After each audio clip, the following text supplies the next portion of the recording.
I've used the term lobbying in a kind of catch-all term before. It does have a technical definition. I'm generally talking about the practice of using material incentives to incentivize politicians to do X, Y, or Z.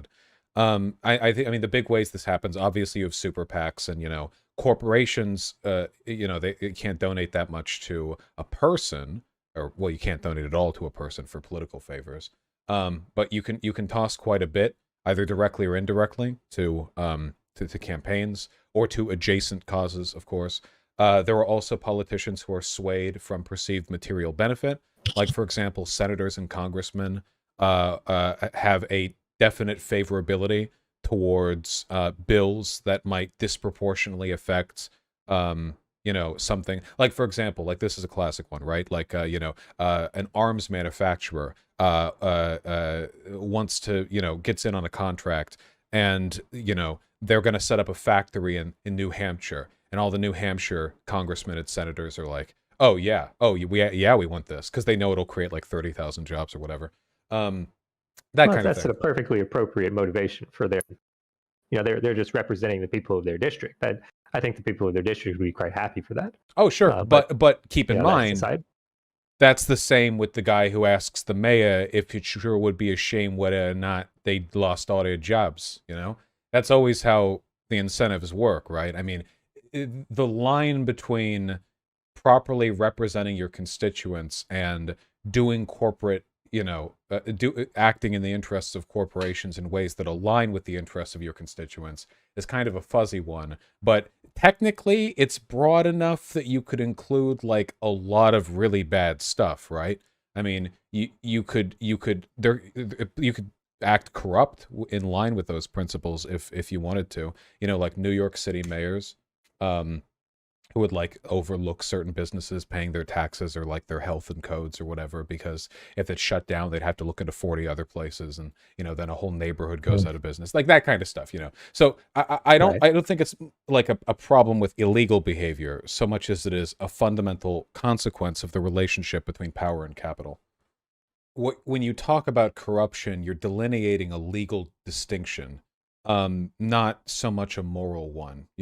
There are plenty of other countries that are, at least by my definition, more corrupt than ours, where they can get away with doing things that are illegal here. And there are countries that are less corrupt than ours, where they can't do things that here in America you can do. And they would call what we have corruption. At the end of the day, when we talk about corruption, what we're really talking about is the corrosive influence of corporations and government working together at the expense of their constituents. That's like at the end of the day, right? I mean, like wherever we draw the line there, we're talking about the antagonisms between these interests and the degree to which it's been legislated. And I mean, obviously, given a socialist perspective, my issue is that there's a distinction here at all.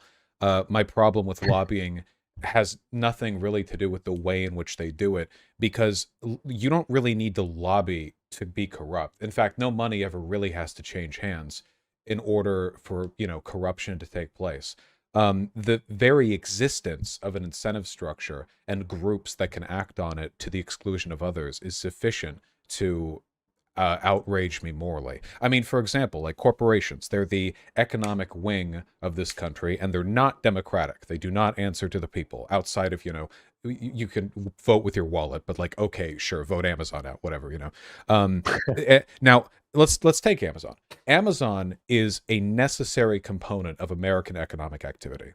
If you Thanos snapped Amazon out of existence right now, it would be devastating. I mean, it'd be devastating all over a good deal of the world, but here in America especially, it would be very bad. And the fact that that's the case means that they have an undemocratic power they can levy when asking politicians to do things in their favor.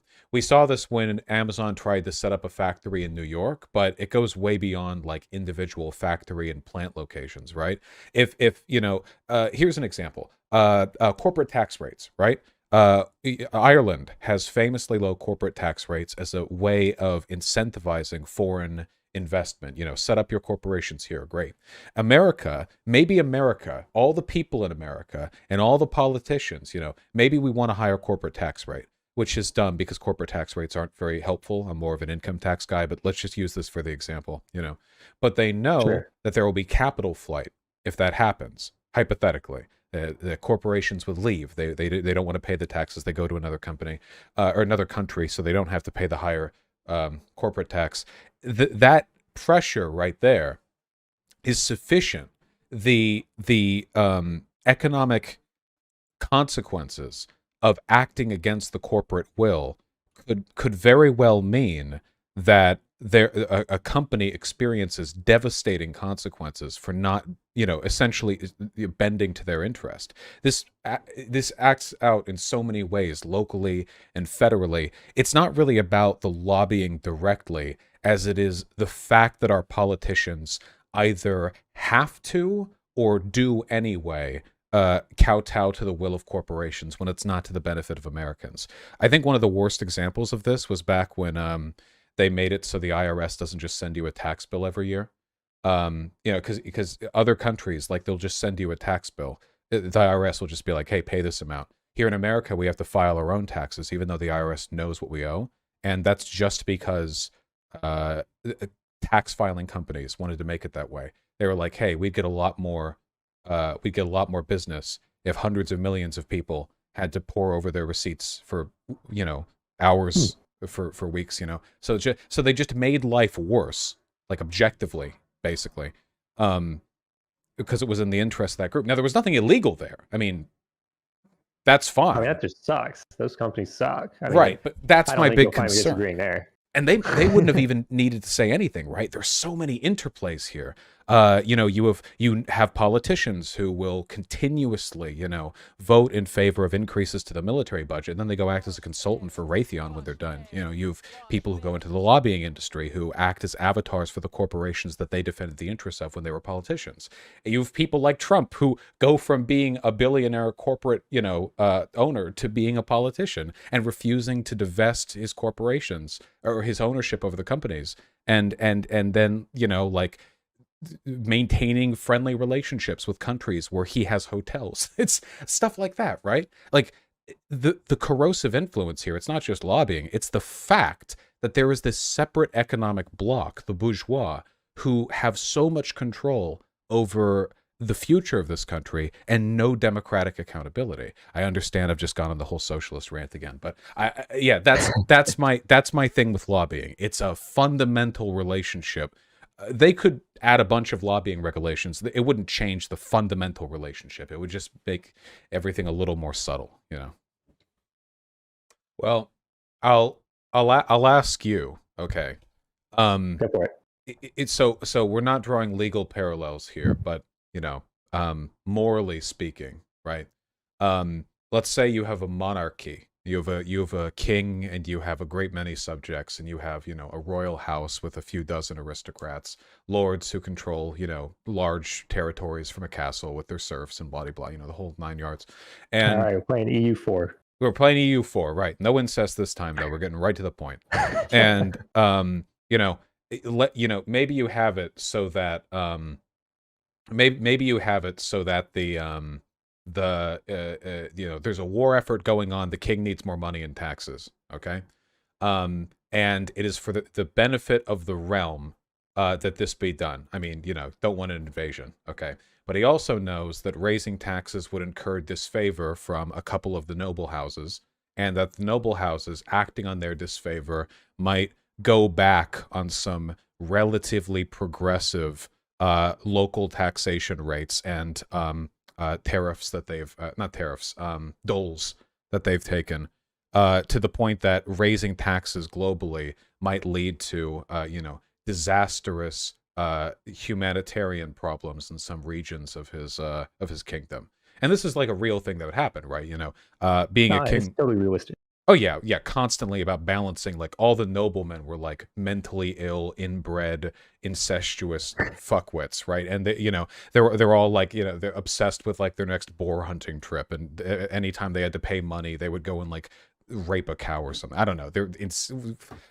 Fuck being a king. But anyway, like the the categorical problem is that sometimes acting in the best interest of your constituents means kowtowing to forces I don't think the state should have to kowtow to. Now, of course, a monarch isn't democratically accountable, so I'm really only playing this up for the sort of amusing comparison. But you know, if a corporation is too big to fail, as the banks were, and they're struggling, we have this weird situation where you're acting in the interests of your constituencies by bailing them out, which was what Obama did. And I agree with what Obama did. The banks have paid back their loans. I'm not one of those lefties who bitches about that.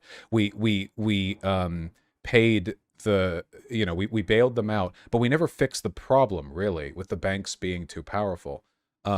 Which means that we're in this weird situation where we're willing to do these giant wealth transfers for the benefit of the banks to support our constituency, but then we're not willing to make substantive changes to pay it down over the line, to keep it from happening again.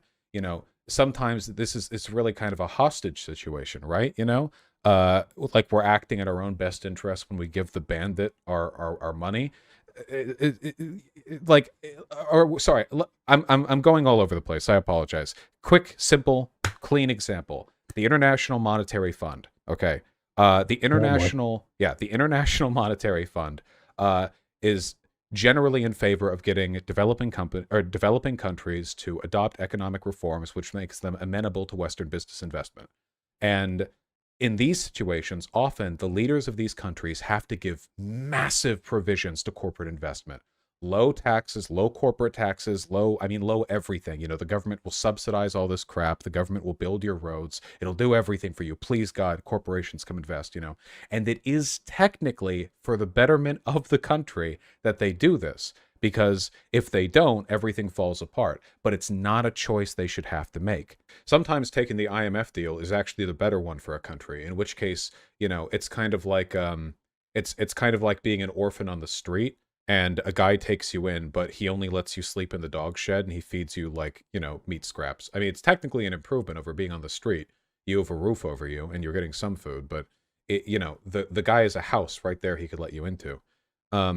And I guess that's the issue ultimately. The IMF lets countries develop insofar as they remain useful to Western business investment. That's the critical element there. Not the country developing, but as long as their laws are amenable, their natural resources are accessible and cheap for Western extraction, then that's the main thing. And if the country gets rich off that, fine. But they can't ever get that rich because you don't get to be a United States by following the dogma of the IMF, right? The United States isn't wealthy because we're amenable to foreign trade and we sell off our natural resources for cheap. We're the United States because we're the zenith of industrial production, of innovation, of business acumen. I mean, we're the United goddamn States. You can't just play second fiddle to another country forever. And I guess I feel that way about the corporations too. The corporations, businessmen will ask of politicians this, that, the other. Politicians can do it, and maybe it's for the betterment of everyone, but it's an unfair deal because things could be so much better if we didn't shake hands, but instead, crushed their hands in our mighty grip and then robbed them blind. Ouch. Which would be nice. Metaphorically, nobody needs to be hurt. If the corporations were wealthier than they are now, I mean, hell, look at India after Britain left, right? I mean, you have all these Western corporations that are scurrying around trying to find purchase, whatever they can make use of, and the right answer overwhelmingly, and in many cases, was to let them do what they wanted because they would bring in money. But like, God, what a fucked choice, right? I mean, there has to be a better answer. And I think the answer in many of these cases is that there shouldn't be an ultra powerful corporation bossing you around like that. That just the answer is to remove the question to begin with. Yeah. I mean, you can do the math on this, right? Like if you have how do you put it? A small town that's not doing well, economically, and a company offers to invest to build a plant there, you know, but you know that like this company has a lot of emissions and there tend to be health problems, and they've had like 3 scandals about like, you know, chemicals being dumped in the water. 1,000, 2,000 jobs in a small community where people don't have money to buy groceries outside their food stamps. It happens. And they make those decisions, you know? And all the time you find out after these, you know, after these big ecological problems, they found, you know, mercury in the river or poison in the ground, Flint water, whatever. You can usually trace it back to somebody making one of those choices, right? One of those, you know, we don't have the money for this, you know, we're not going to spend the money on this. We need the jobs, overlook it, you know, delay the safety inspection, put it down the line. They make these choices all the time.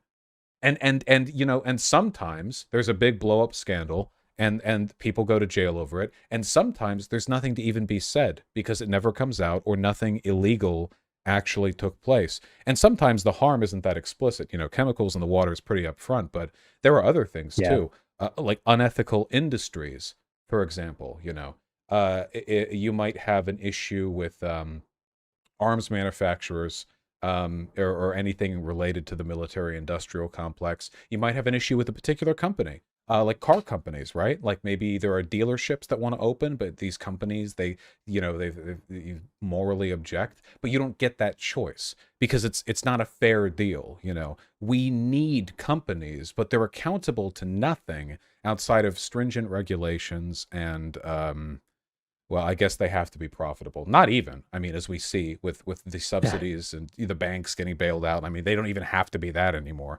Every rideshare company in existence. Yeah, exactly. Yeah, you can run billions in losses and just and I understand this isn't like a pragmatic thought on my part, you know. But every once in a while, life reminds us that there is a better way. You know, I'm reminded of a Mr. Fidel, you know, back during the Batista regime in Cuba, fascist, you know, real piece of shit. And don't get me wrong, Castro made a ton of mistakes. Definitely better than Batista though. And anyway, I think there was this company that was actually funneling money to Castro because they were an American company and they saw the writing on the wall. Batista was going to go down, and they thought, hey, Castro might be the next, you know, Cuban leader. We should get in good with this guy. We'll pay him now, and he'll be favorable to us when he takes power. And Fidel took that money, and when Fidel ran his revolution and took charge, he just nationalized the fucking corporation anyway. Yoink. Just took it and ran.